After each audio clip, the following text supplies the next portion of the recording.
नमस्कार, स्वागत आपका हरियाणा न्यूज 24 पर। मैं हूं प्रिंस लामा। इस वक्त की सबसे बड़ी खबर हरियाणा की राजनीति से जुड़ी हुई। कांग्रेस पार्टी ने हरियाणा विधानसभा चुनाव को लेकर अपने उम्मीदवारों की, प्रत्याशियों की दूसरी फाइनल सूची जारी कर दी है। लेकिन चौंकाने वाली बात यह है कि कांग्रेस ने इस बार भी बड़ी सूची जारी नहीं की। जिस तरीके से पहली सूची में 31-32 नाम देखने को मिले थे, तो वही दूसरी सूची में केवल 9 सीटों के ऊपर अपने उम्मीदवार उतारे हैं। यानी कि दूसरी सूची में मात्र 9 नेताओं के नाम ही शामिल हैं। 9 विधानसभा सीटों पर अपने उम्मीदवार कांग्रेस ने उतारने का काम किया है। बारी बारी आपको बताती कि कांग्रेस ने कौन कौन सी सीटों पर किस किस नेता पर मुहर लगाने का काम किया और वास्तव में ही वो नेता कितने मजबूत रहेंगे और किस सीट के ऊपर कांग्रेस का दबदबा देखने को मिलेगा। इस सूची में सबसे पहली सीट है थानेसर की। थानेसर सीट पर एक बार फिर कांग्रेस ने अशोक अरोड़ा को चुनावी मैदान में उतार दिया। हालांकि आपको बताते चले कि अशोक अरोड़ा लंबे समय तक इनेलो के प्रदेश अध्यक्ष रह चुके, लेकिन कुछ समय पहले उन्होंने कांग्रेस में वापसी की। कांग्रेस में आने के बाद उनको 2019 में भी चुनाव लड़ने का मौका मिला और कहीं ना कहीं एक बार फिर कांग्रेस ने अशोक अरोड़ा के ऊपर थानेसर सीट से भरोसा जता दिया है। इसके बाद बात करेंगे गन्नौर सीट की। तो यहां पर कुलदीप शर्मा, जो कि भूपेंद्र हुड्डा के करीबी दोस्त है, घनिष्ठ मित्र हैं, उनको चुनावी मैदान में उतारने का काम कांग्रेस ने कर दिया है। यानी कि हमारी जो रिपोर्ट थी वो बिल्कुल सही निकली, 100% सही निकली। गन्नौर से कुलदीप शर्मा कांग्रेस के प्रत्याशी बन चुके हैं, उन पर मुहर लग चुकी है। उचाना सीट की बात की जाए तो उचाना कला से दुष्यंत चौटाला के सामने ब्रिजेंद्र सिंह को, जो कि पूर्व में सांसद रह चुके हिसार लोकसभा सीट से और चौधरी बीरेंद्र सिंह के बेटे हैं, उनको कांग्रेस ने चुनावी मैदान में टिकट देकर उतार दिया है। हालांकि बड़ी बात यह है कि उचाना सीट पर अब कांग्रेस के अंदर बगावत भी देखने को मिल सकती है, क्योंकि दिलबाग सेंडिल, जो कि पिछले लंबे समय से टिकट को लेकर प्रयासरत थे और उचाना सीट पर लगातार गांव-गांव जाकर पार्टी को मजबूत करने का काम कर रहे थे, तो ऐसे में कहीं ना कहीं वो कुछ बड़ा कदम टिकट कटने के बाद नाराजगी जाहिर करते हुए उठा सकते हैं और यह भी हो सकता है कि दिलबाग सेंडिल निर्दलीय या फिर किसी अन्य दल से चुनाव लड़ने का फैसला ले ले। तो ऐसे में कहीं ना कहीं ब्रिजेंद्र सिंह का पूरा चुनाव इस सीट के ऊपर फंस सकता है, क्योंकि उचाना सीट के ऊपर वीआईपी चेहरे, बड़े चेहरे चुनावी मैदान में नजर आएंगे। एक तरफ ब्रिजेंद्र सिंह है तो वहीं दूसरी तरफ जेजेपी की तरफ से दुष्यंत चौटाला वहां पर फाइनल कैंडिडेट हो चुके हैं। तो ऐसे में दुष्यंत चौटाला के सामने एक बार फिर चौधरी बीरेंद्र सिंह का परिवार है, चौधरी बीरेंद्र सिंह का बेटा ब्रिजेंद्र सिंह है। और कहीं ना कहीं अगर कांग्रेस में बगावत होती है, कांग्रेस में अगर फूट पड़ती है, तो ऐसे में सीधे तौर पर फायदा दुष्यंत चौटाला को एक बार फिर मिल जाएगा और ब्रिजेंद्र सिंह कहीं ना कहीं लोकसभा चुनाव में उनकी टिकट कटी, विधानसभा चुनाव में पार्टी को उनको टिकट देनी पड़ी, लेकिन वो हार का शिकार भी हो सकते हैं। इसके बाद बात करेंगे टोहाना सीट की। तो टोहाना सीट पर एक बार फिर कांग्रेस ने लगातार 2 बार चुनाव हार चुके परमवीर सिंह पर भरोसा जता दिया है। यानी कि परमवीर सिंह पर एक बार फिर कांग्रेस ने टिकट देकर विश्वास जता दिया है और परमवीर सिंह को चुनावी मैदान में उतारने का काम कांग्रेस ने कर दिया। हालांकि जो चर्चाएं थी और जिस तरीके से एक हवा बनाया जा रहा था कि कांग्रेस इस बार 2 बार लगातार चुनाव हार चुके किसी भी नेता को टिकट नहीं देगी, तो यहां पर वो फॉर्मूला लागू नहीं किया गया और टोहाना सीट पर परमवीर सिंह को 2 बार चुनाव हारने के बाद भी फिर चुनावी मैदान में उतार दिया गया। तोसाम सीट सबसे चर्चित, सबसे हॉट सीट आज के दिन हरियाणा प्रदेश में 90 सीटों में से एक बनी हुई है और वो सीट तोसाम की है। तोसाम सीट पर किरण चौधरी, जो कि चौधरी बंसीलाल के परिवार से आती है और उनकी राजनीतिक विरासत को लगातार संभाले हुए थी, तो ऐसे में कहीं ना कहीं उन्होंने कुछ समय पहले कांग्रेस को छोड़ दिया, कांग्रेस को त्याग दिया, भाजपा में शामिल हुई और बीजेपी में शामिल होने का रिवॉर्ड भी उनको मिला।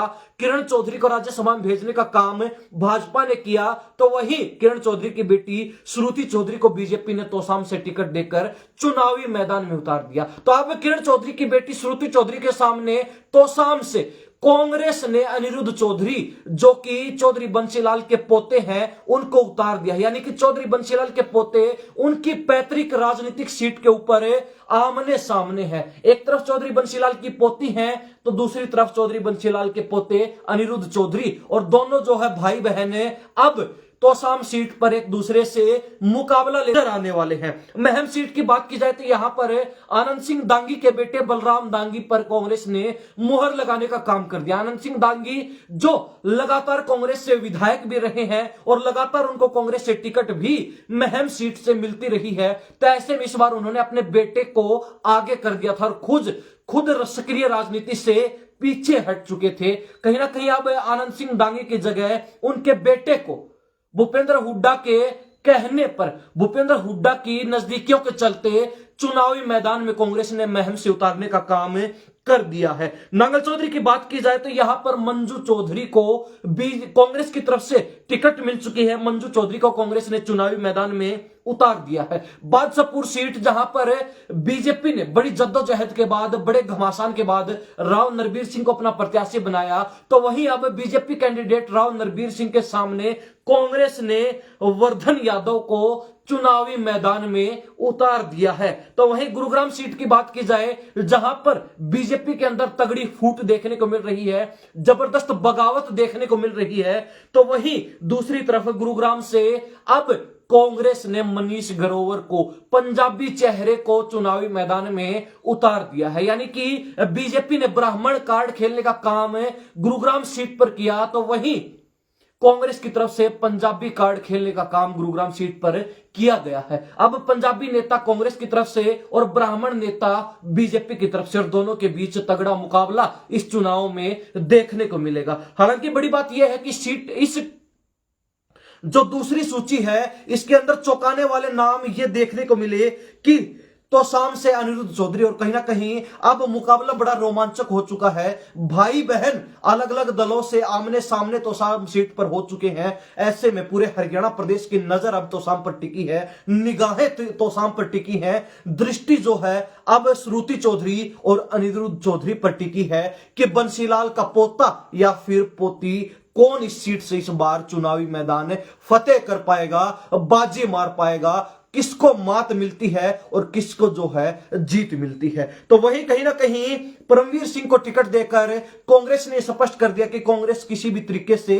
अपनी बात पर खरी नहीं है। यानी कि लगातार यह बात कही जा रही थी कि जो नेता लगातार 2 बार विधानसभा चुनाव हार चुके हैं, इस बार उनको टिकट नहीं मिलेगी। इस बार हाईकमान, आला कमान काफी सक्रिय नजर आ रहा है, काफी एक्टिव है, और ऐसे में कहीं ना कहीं सर्वे करवाकर, कई सर्वे होने के बाद जो फाइनल रिपोर्ट होगी उसके अनुसार चेहरे उतारे जाएंगे, उसके अनुसार प्रत्याशी उतारे जाएंगे। लेकिन कहीं ना कहीं ऐसा कुछ अब तक देखने को नहीं मिला है। पहली सूची में सिटिंग गेटिंग का फॉर्मूला, यानी कि जो सिटिंग एमएलए कांग्रेस के हरियाणा प्रदेश में थे उन सभी को कांग्रेस ने टिकट देने का काम किया है, किसी इक्का दुक्का विधायक को छोड़कर। तो वहीं दूसरी लिस्ट में भी कांग्रेस ने 2 बार चुनाव हार चुके नेताओं को भी फिर मौका दिया है चुनावी मैदान में उतरकर अपना दमखम दिखाने का। लेकिन कहीं ना कहीं ये जो 9 उम्मीदवारों वाली दूसरी सूची कांग्रेस की है, ये स्पष्ट भी करती है कि कांग्रेस फिलहाल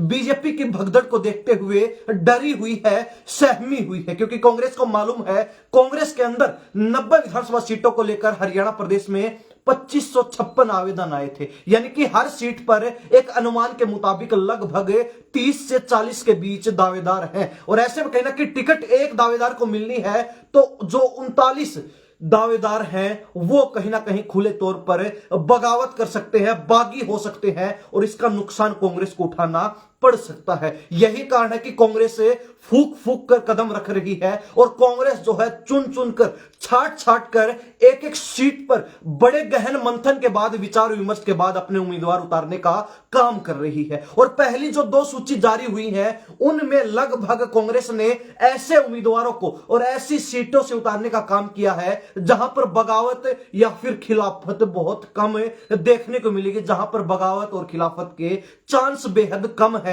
और कहीं ना कहीं ऐसे में कांग्रेस अपने अंदरूनी बगावत से निपटने के लिए ये एक नई तरकीब खोजकर लाई है, जिसमें धीरे धीरे करके एक एक सूची जारी करके कुछ कुछ सीटों पर अपने उम्मीदवार उतारने का काम कर रही है। हालांकि राजनीतिक जानकारों का मानना है कि कांग्रेस जो है आखिरी जो नामांकन की तारीख है 12 सितंबर उसको नजदीक कर रही है, एक एक दिन निकालकर उसको नजदीक ला रही है, ताकि एन मौके पर फाइनल सूची निकालकर सभी सीटों के ऊपर अपने उम्मीदवार घोषित करके और उनको सीधे तौर पर नामांकन की बात कह दी जाए, और जो लोग बगावत के लिए तैयार बैठे हैं, जिनको ये महसूस हो रहा है, मालूम लग चुका है कि उनको टिकट नहीं मिलेगी, उनकी टिकट कटेगी, उनको जो है पार्टी बगावत का मौका किसी भी सूरत में ना दे, ताकि विधानसभा चुनाव में कांग्रेस मजबूती के साथ अपना दमखम दिखाए। और कहीं ना कहीं जिस तरीके से कांग्रेस कहती है और कांग्रेस विचार लेकर चल रही है कि हम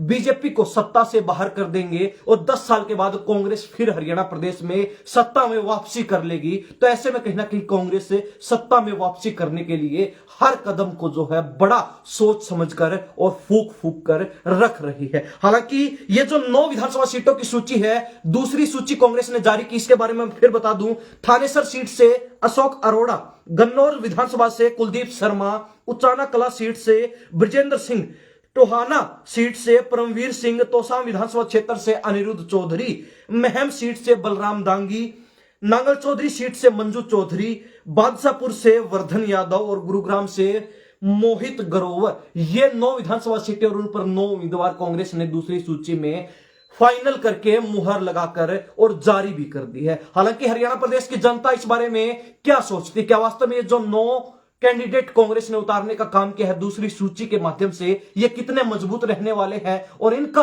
अपने अपने विधानसभा क्षेत्र में क्या कुछ जनाधार है और कैसी जो है हवा है, अपनी राय कमेंट के माध्यम से लिखकर जरूर बता दीजिए। इन सब बातों के साथ मैं प्रिंस लांबा, हरियाणा न्यूज़ 24। नमस्कार।